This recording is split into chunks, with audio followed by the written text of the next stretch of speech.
A year ago, Target was still the crown jewel of American retail. 100 million loyalty members, over 100 billion in yearly revenue, and a well-crafted reputation as the happiest store, the place where middle-class America went not just to shop, but to feel good.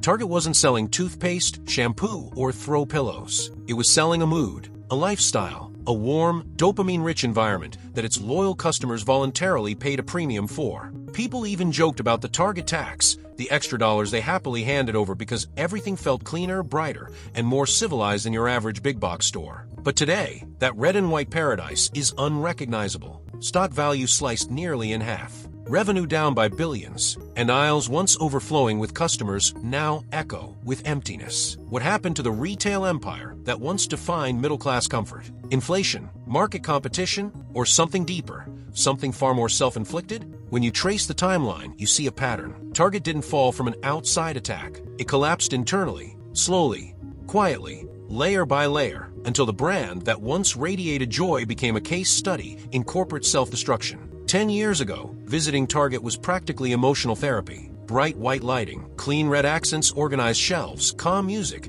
the environment alone made people feel better about spending money. It worked for years, and then something changed. It began with a seemingly harmless marketing pivot. Target wanted to appear more modern, more socially engaged, more in tune with the new cultural climate. They launched theme collections, activated bold social campaigns, and partnered with designers who held loud, passionate messages. But instead of applause, the public split into two rival factions. One group accused Target of injecting politics into retail. The other accused them of not being bold enough. They tried to please everyone, and ended up losing both sides. A viral comment summed it up. They tried to be everything to everyone and ended up being nothing to anyone. Target didn't just lose customers. They lost their identity. The store that once symbolized stress-free shopping became a battleground for online debates and cable news arguments. Shoppers who loved Target for its simplicity suddenly felt alienated, not because they disagreed, but because the store no longer felt like theirs. They felt preached to, manipulated, or dragged into conversations they never asked to be part of.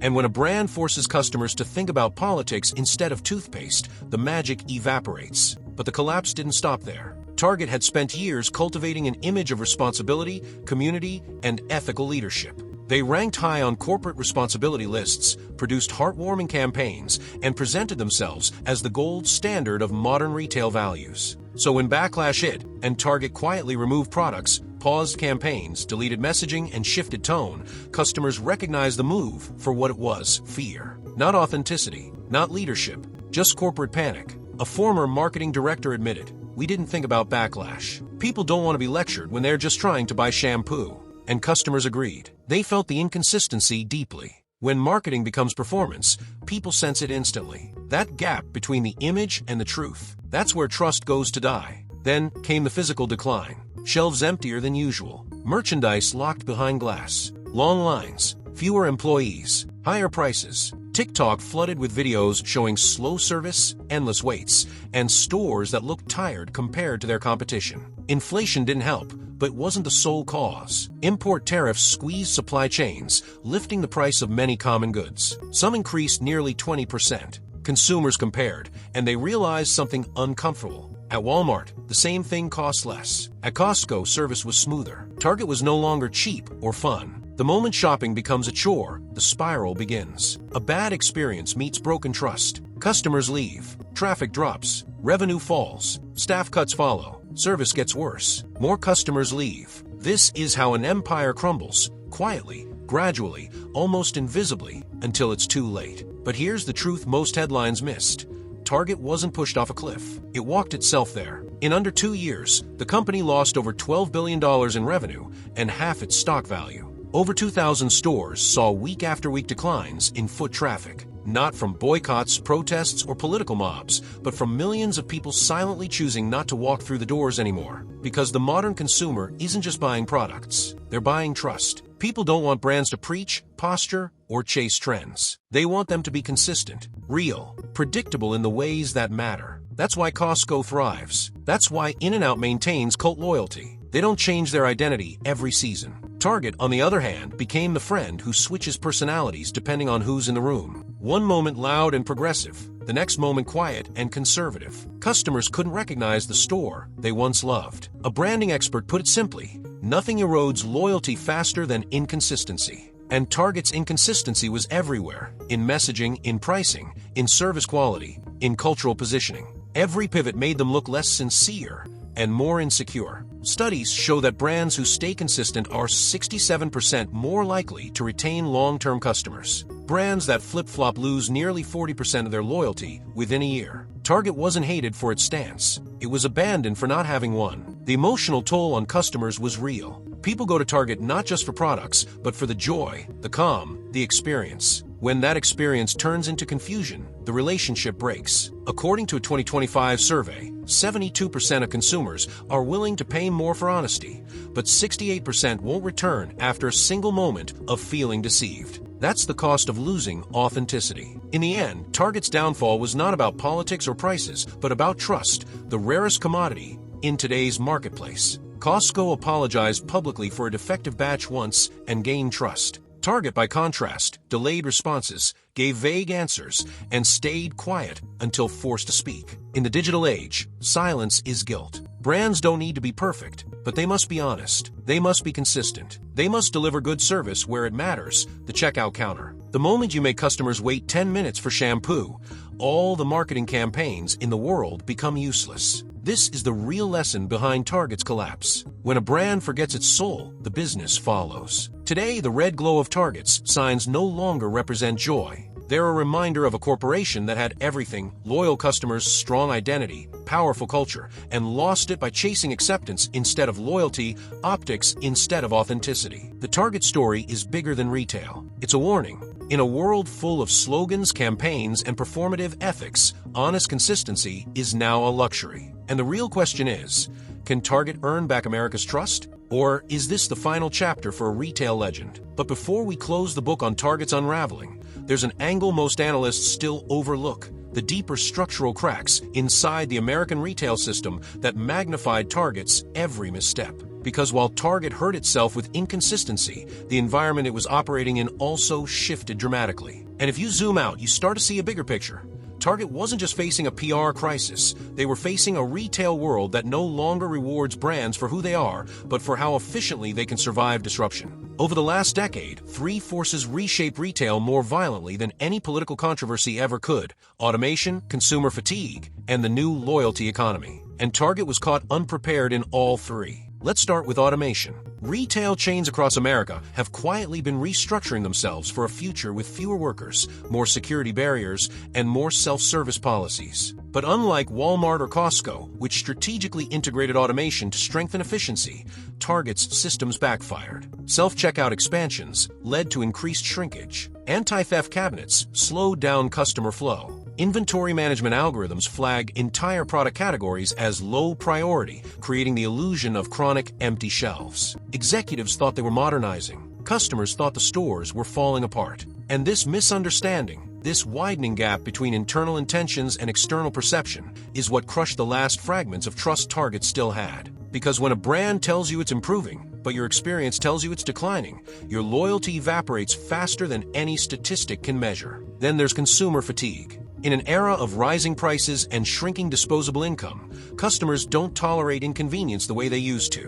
When inflation hit and wages lagged behind, people began scrutinizing every dollar. And when they compared what they spent at Target versus what they received, the math didn't work anymore. Walmart offered lower prices. Costco offered better value. Amazon offered speed and convenience. Target offered vibes, but vibes don't pay the bills. This is why modern consumers have developed what economists call value hypersensitivity. Any brand selling an experience has to be flawless. If the floors look messy, if the line is long, if the prices are too high, or if the store feels understaffed, customers immediately downgrade the brand in their mind. And once that shift happens, no amount of slogans or redesigns can reverse it. Target's mistake was assuming the emotional bond they built in the 2010s would carry them through the 2020s. But consumer loyalty today is no longer emotional, it's transactional. And Target wasn't delivering enough value for the transaction. Finally, there's the new loyalty economy, where membership is everything. Costco has mastered the loyalty model. Prime has mastered it. Walmart Plus is mastering it. Target's loyalty program, once revolutionary, barely evolved.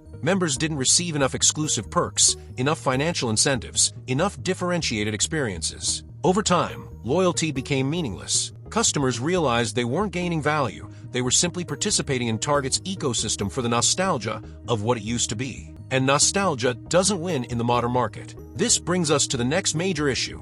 Target underestimated the speed at which culture moves now. In the past, a retailer could make a mistake, apologize slowly, fix it quietly, and move on. But today, social media compresses scandal, backlash, corrections, and overcorrections into a 48-hour cycle. And Target, a brand built on image and sentiment, was especially vulnerable. Every PR move became a test. Every delay became an admission. Every pivot became a sign of fear. The store wasn't failing because people were angry. It was failing because people were tired. They're tired of brands pretending to be moral leaders. Tired of retail chains acting like political commentators. Tired of buying into slogans instead of service. Tired of companies chasing trends instead of values. And in the middle of all this, Target's identity dissolved. Meanwhile, its competitors focused on fundamentals, the things customers never tire of: low prices, consistent service, simple experiences, clear promises. Costco makes promises it can actually fulfill. Walmart doesn't try to be philosophical, it tries to be cheap.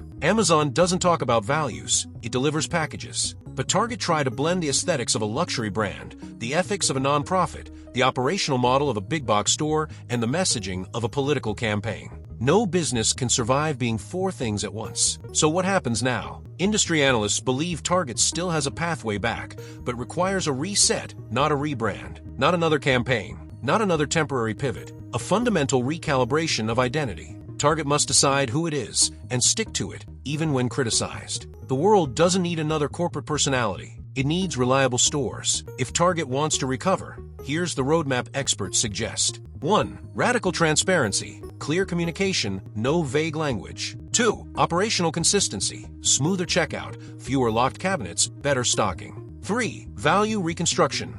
Price adjustments, visible savings, member perks. 4. Brand humility. Less preaching, more delivering. 5. Emotional restoration. Rebuilding trust through everyday experiences, not slogans. Because the truth is, consumers don't miss Target's politics. They don't miss its marketing. They miss the simple joy the brand once gave them. And if Target can't restore that joy, then its fall won't just be a business failure. It'll be the final chapter of a brand that forgot the oldest rule in retail. People don't buy products. They buy confidence. And confidence, once broken, is the hardest currency to earn back. Let me know your thoughts in the comments. And if you want more deep dive breakdowns into corporate collapses, market trends, and the hidden mechanisms behind business empires, make sure to subscribe. This is Financial Focus, helping you understand how the business world really works.